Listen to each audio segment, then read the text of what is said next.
Tradition says that the serpent Kundalini uses its tongue to combine and weld together the different elements of each chakra so that it starts to spin. A chakra is an extremely fragile system of very fine wheels, and only the serpent Kundalini has the power to set these wheels in motion. And it is only then, when the chakra begins to spin, that its latent powers and faculties can begin to manifest themselves.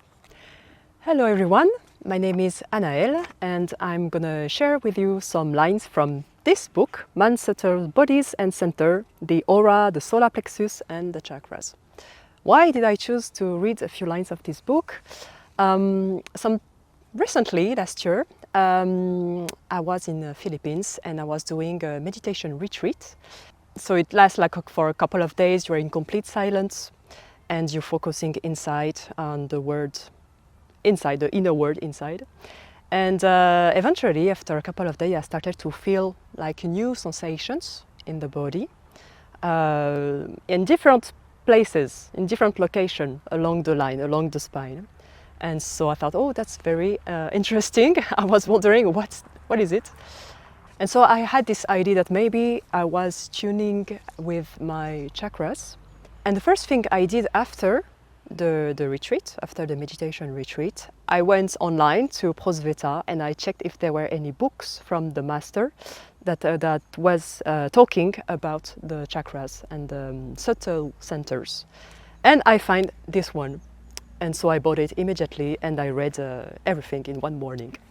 And this is why I choose to read you a couple of things about that, because I think it's interesting and important to know that we are just not flesh and bones. We are so much more than that, and eventually during your meditation, at some point, you will start to feel the tip of the iceberg of what is the whole body, human body. Words from within. Welcome to Omraam World.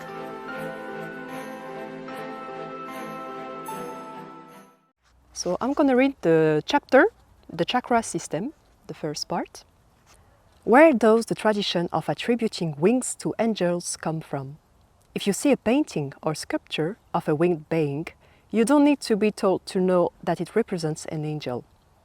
But why do we give them wings, and what do the wings mean? Do angels really have wings? No, of course not. But the tradition stems from a very ancient science of man and his subtle centers. The great initiates of old knew that human beings have two very powerful centers in the back, at shoulder level. These centers are situated in the etheric and astral bodies, and when they are correctly developed, they create a kind of whirlwind which gives the person the freedom to move through space at will. On the other hand, the tradition of ancient Greece represented the god Hermes with wings, but his wings were on his heels. This is because there is another powerful center in the heel, which is also related to ability to move through space.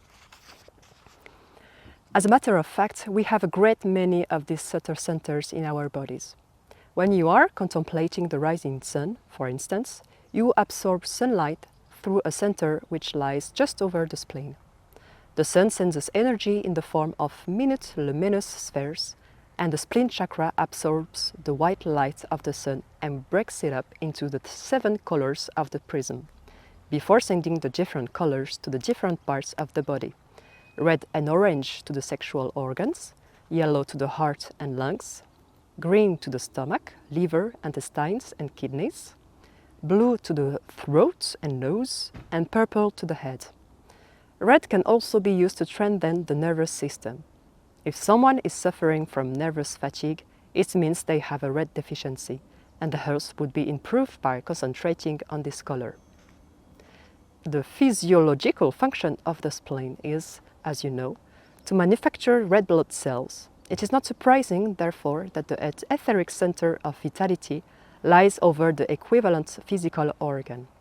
If you want to absorb these tiny globules of vitality sent by the sun, therefore, remember to concentrate on this chakra in the mornings, at sunrise, and in that way it will become more receptive and capable of assimilating even more sunlight, and you will find that your health will improve and you will have more energy.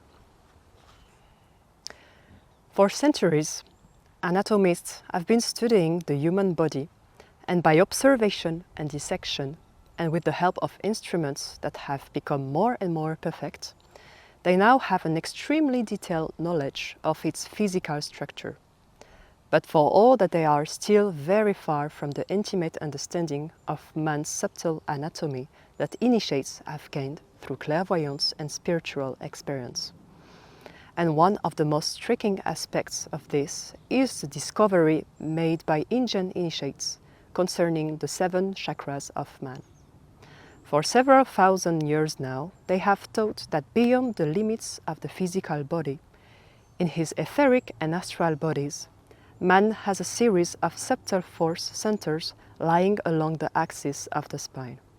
These centers are called chakras, a Sanskrit word meaning wheel or lotuses. So, in ascending order, we have at the base of the spine, Muladhara, immediately above the sexual organs, Svadhisthana, in the region of the navel and solar plexus, Manipura, over the heart, Anahata, in the front of the throat, Vishuddha, between the eyebrows, Ajna, and on the top of the head, Sahasrara. There is no visible sign of these spiritual centers in the physical body because they are situated in the etheric body. The organs of the physical body, however, are influenced by them. In the vast majority of human beings, these subtle centers are inactive. In order to steer them to activity, a yogi has to awaken the Kundalini force lying dormant at the base of the spine and direct it upwards so that it passes through the chakras, liberating the potentialities of each one as it goes. Kundalini is represented as a serpent coiled 3 times on itself, inside a triangular form at the heart of the Muladhara chakra. When it is awakened, it is like a flame, a fire leaping up in a spiral movement along the spine, and stimulating each chakra on its way. Tradition says that the serpent Kundalini uses its tongue to combine and weld together the different elements of each chakra so that it starts to spin. A chakra is an extremely fragile system of very fine wheels, and only the serpent Kundalini has the power to set these wheels in motion. And it is only then, when the chakra begins to spin, that its latent powers and faculties can begin to manifest themselves. The chakras all differ from each other in colors and the number of their petals, and this means by the frequency and intensity of their vibration are different. The divinities that dwell in them are different, and above all, on awakening, each bestows different powers and virtues on a human being.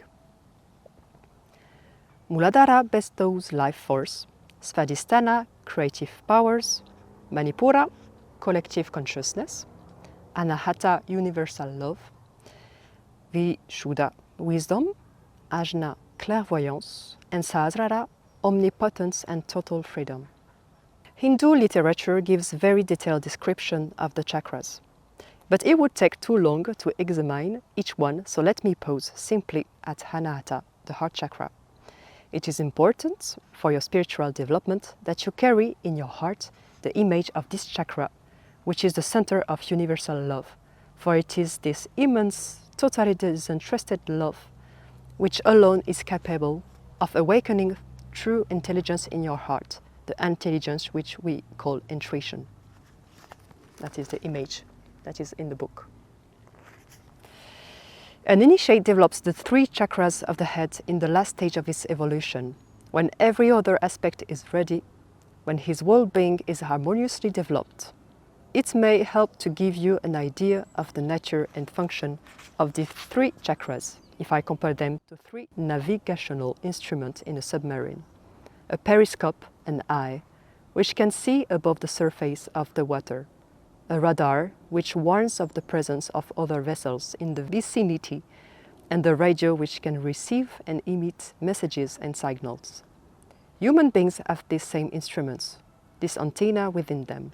The three head chakras, Vishuddha, Ajna and Sahasrara, are three antennae which the solar plexus uses, just as a submerged submarine uses its instruments. Perhaps you are wondering why these antennae are placed in the head, why the solar plexus doesn't have its own eyes and ears. Well, in point of fact, it has, but cosmic intelligence has placed additional ones in the brain as an aid to human evolution. Now, let me give you a very simple exercise to help you to develop the throat chakra, Vishuddha. From time to time, devote your whole meditation simply to listening. Don't think at all. Just try to listen. Try to hear the voice of wisdom, the voices of the spirits of light. Of course, at your first attempts, you will probably not hear anything. But if you persevere, you will eventually hear the inner voice, the gentle voice of God, that voice which is so faint and subtle that it is sometimes called the voice of silence. When you hear this voice, your whole being will vibrate and tremble. Words are powerless to describe the experience.